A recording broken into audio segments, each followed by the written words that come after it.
Koundé and Bassogog standing over this.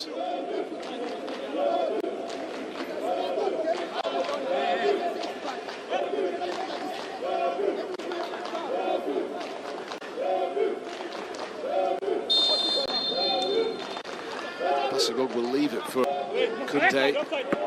Deep delivery. Wasn't quite kept in by N'Gadou. At the far post, it is a goal kick. Pierre Koundé playing in the United Arab Emirates.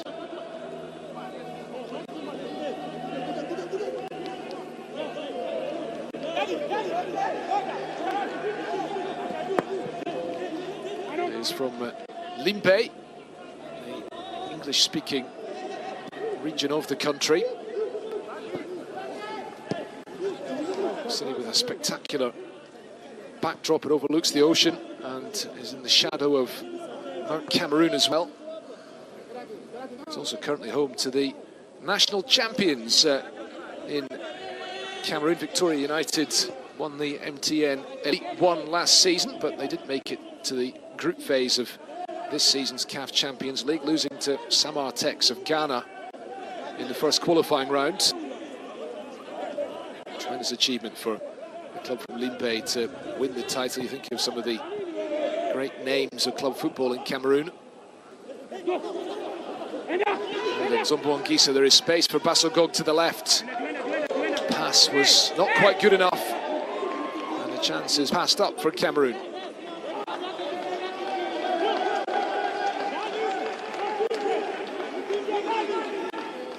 There is Marc Brice, Belgian, who was appointed earlier this year in April.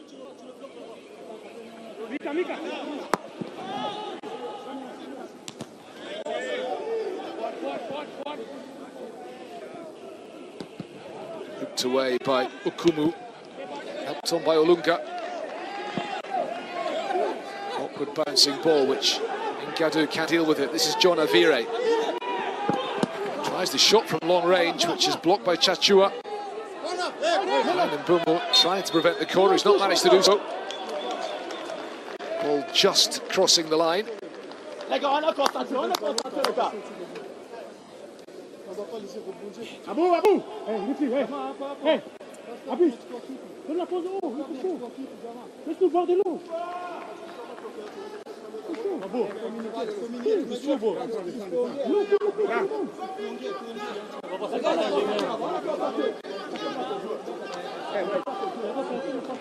Now then, first corner kick of the game coming for Kenya. 20 players forward to attack this from the left-hand side. Swinging delivery met by the head of Olunga. It was a good connection, it was on target, but an easy save for Andre Onana. Greatly experienced Cameroon goalkeeper.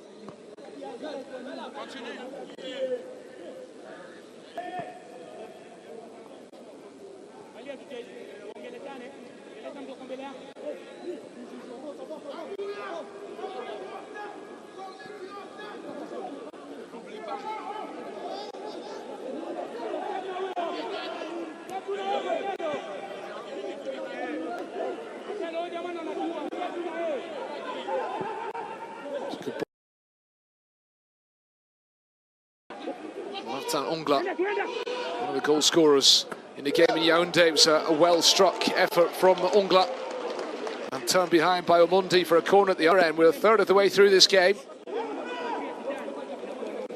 Two teams looking for the breakthrough.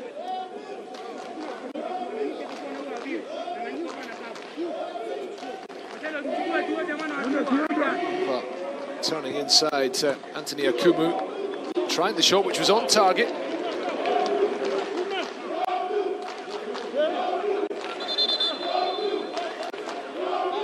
Koundé is going to deliver this.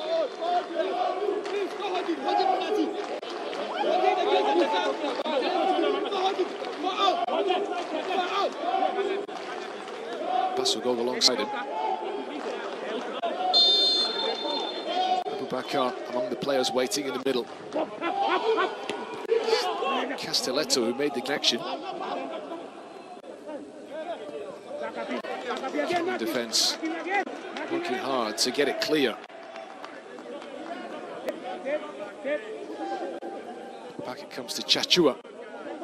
0-0 between Kenya and Cameroon. I mentioned earlier that Kenya drew 0-0 with Zimbabwe here in this stadium on match day 1. Since then they've played away to Namibia. The game played in Johannesburg. They won 2-1. And then in Yaoundé. Now they're back here in Kampala today. And the match day 2 game between Zimbabwe and Cameroon was played in this stadium as well. Finished 0-0 too, so yet to see a goal in the games played here in this group.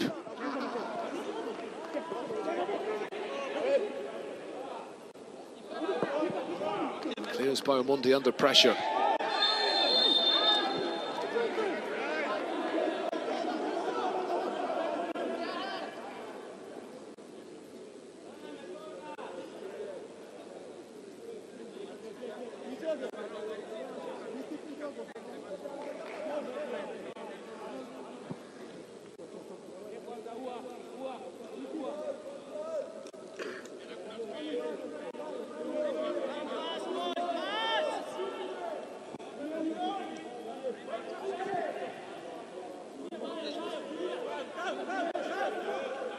Omondi.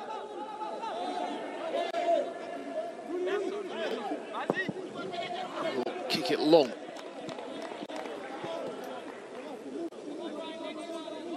I should say that Uganda, the Cranes, have played a couple of their matches in this stadium. They beat the Republic of Congo 2-0 here last month, and then they were 1-0 winners against South Sudan in this stadium a few days ago with a goal from Bevis Mugabe. Uganda playing away to South Sudan. That is tomorrow in Group K, which also features Bafana, South Africa, on level on points with Uganda in the section. 5-0 winners against Congo the other day. A couple of goals from the outstanding midfielder Teboho Mokoena in that one. Now then, Cameroon on the front foot again. Koundé charging through the middle. And very nearly opening the scoring. His shot just wide of the post. He's hurt himself in the process there, Pierre Koundé. Terrific running from deep in midfield.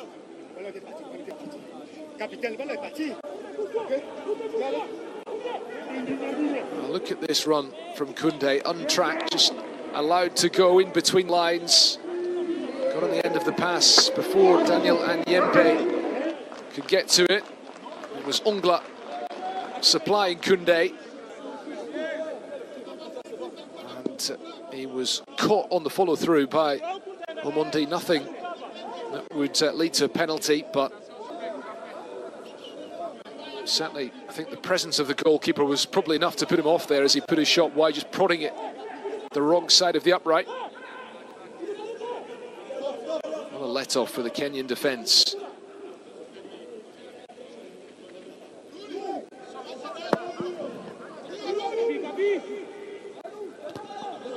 Won by Castelletto.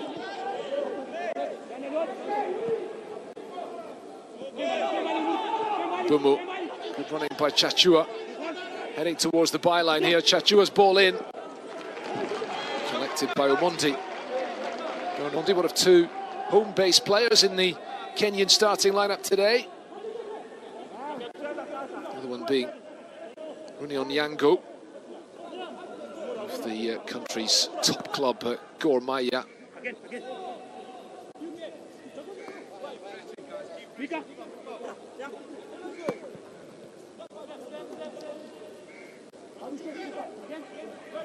Hugely popular, of course, in Kenya. They love their football in Kenya. Gor Mahia of Nairobi, the national champions, but didn't make it to the group stage of the CAF Champions League, heavily beaten by the Egyptian giant Al Ahly in the second qualifying round of that competition. Start of which is almost upon us. Another CAF Champions League getting underway. Will North African clubs dominate again?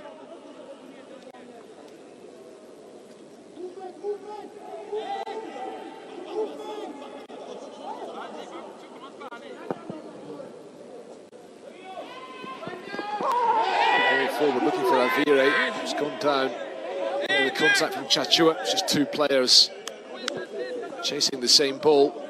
Nothing untoward about it from the Cameroon defender. Back to Ngadu.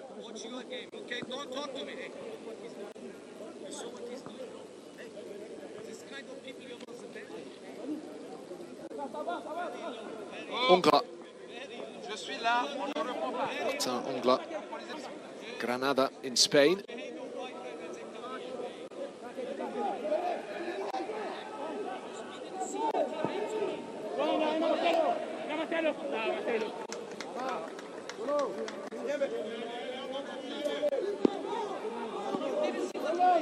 Cameroon having a disappointing AFCON earlier this year, but they did have a much better campaign as hosts in 2022, finishing third in the final reckoning, even if, of course, it was heartbreak for them in the semi-finals, losing on penalties to Egypt in Yaoundé. Senegal eventually winning the trophy, beating the Egyptians on penalties in the final.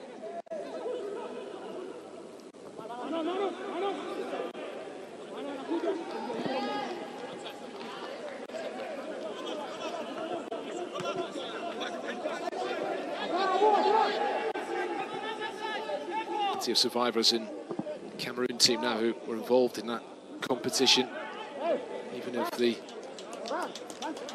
bench has seen a bit of turnover since then. Tony Conceição, the Portuguese coach, was in charge at that AFCON, and then Rigo Belson led them to this year's tournament. And that's Marc Brice, the Belgian. Not forgetting, of course, when they won the AFCON for the last time in 2017. The man in charge was a Belgian, Hugo Broos, at the helm of South Africa. Had a very impressive AFCON this year in Côte d'Ivoire.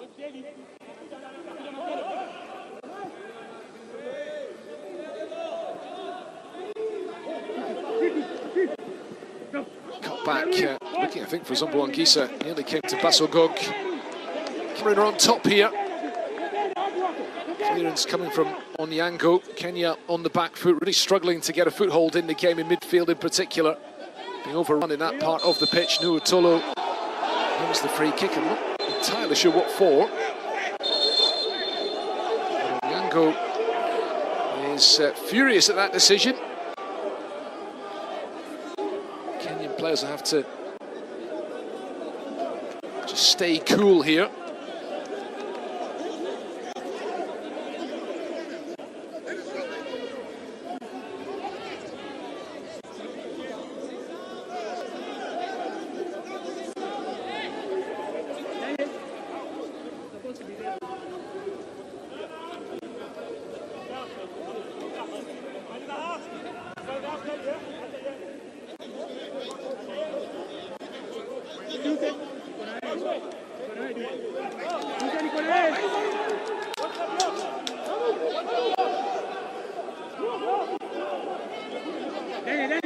So what can Cameroon do from the dead ball? Once again, Bumo and Bassogog standing over it. Two men in the wall for Kenya. 5 minutes to half-time. Cameroon given a bit of a let-off when Michael Olunga passed up a great chance to put the Kenyans in front, but since then, the Indomitable Lions have been on top, and this might be the goal. The offside flag up immediately. And not even a chance to begin the celebrations for Cameroon. I think it was Nuotolo who turned it into the net. Marc Brice, the Cameroon coach, I think will be encouraged by the way his team have improved as the first half has gone on. Was offside after that ball was helped on by Zombo Anguissa. 0-0 it remains.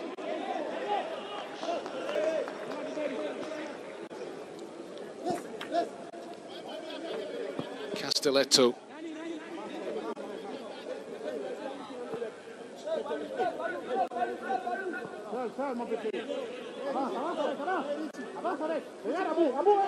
Tolo. 0-0 between Kenya and Cameroon.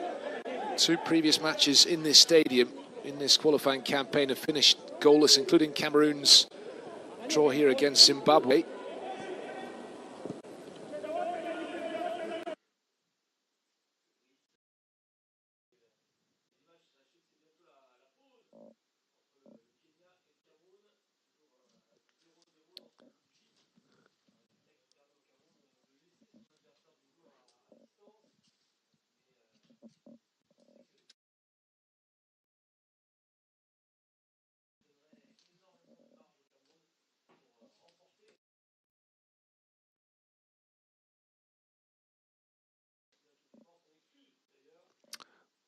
Well, one or two problems with the pitchers here as half-time approaches in Kampala. We hope to have them back very shortly.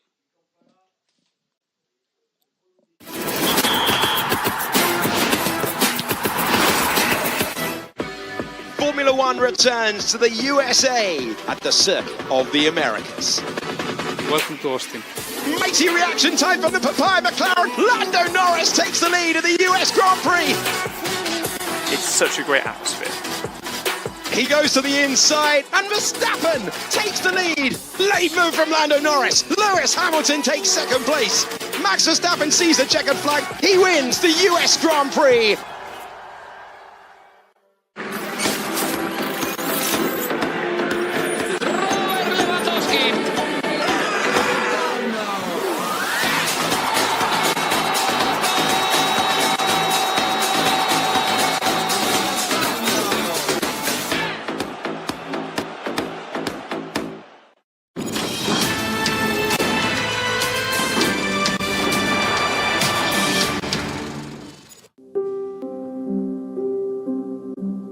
Two decades after Manchester United's famous treble-winning season, an Old Trafford legend and football icon recounts an historic night in Barcelona.